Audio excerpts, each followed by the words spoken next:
இலங்கை மண்ணில் பிறந்து இலக்கிய வீதிகளில் தவழ்ந்து தமிழ் கூறும் உலகமெங்கும் தனித்துவ அடையாளமாக திகழ்ந்து அன்னை தமிழுக்கு அழகு சேர்த்து வரும் படைப்பாளிகளில் கலாபூஷணம் அல் அஷூமத்தும் குறிப்பிடத்தக்க ஒருவர்.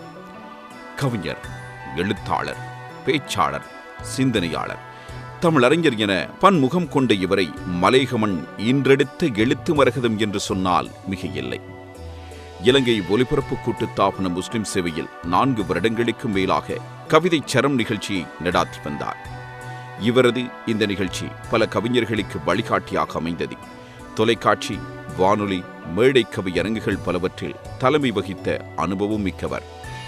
இவர் தமிழ்நாடு சென்னை ரஹ்மத் அறக்கட்டளையினர் உலகளாவிய ரீதியில் நடத்திய முஹம்மது நபிகள் நாயகம் ஸல்லல்லாஹு அலைஹி வஸல்லம் அவர்களது வாழ்க்கை வரலாற்று நூலுக்கான கைப்பிரதி போட்டியில் முதற் பரிசை பெற்றவர். இவரது இக்கைப்பிரதி 1 லட்சம் ரூபாய் ரொக்கப்பரிசுக்கான பிரதியாக அறிஞர் பெருமக்களால் தேர்ந்தெடுக்கப்பட்டது.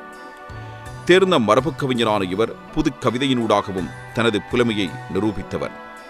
இவரது கலை இலக்கிய பணியை பாராட்டி முஸ்லிம் கலாசார பண்பாட்டலுவல்கள் ராஜாங்க அமைச்சு கவி தாரகை விருது வழங்கி கௌரவித்துள்ளது.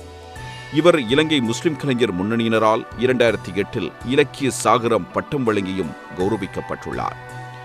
காயல் பட்டினத்தில் தமிழ்நாடு இஸ்லாமிய தமிழ் இலக்கிய கழகம் நடத்திய 13வது உலக இஸ்லாமிய தமிழ் இலக்கிய மாநாட்டில் தமிழ் மாமணி விருது வழங்கி கௌரவிக்கப்பட்ட 3 இலங்கையருள் ஒருவராக கலாபூஷணம் அல் அஷூமத் திகழ்கின்றார்.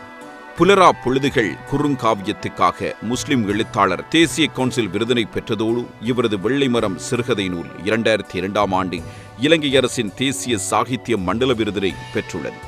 2009ஆம் ஆண்டு யாழ் இலக்கிய வட்டத்தின் மிகச்சிறந்த கவிதை நூலுக்கான விருது இவரது குரல்வழி கவிதைகள் நூலுக்கு கிடைத்துள்ளது.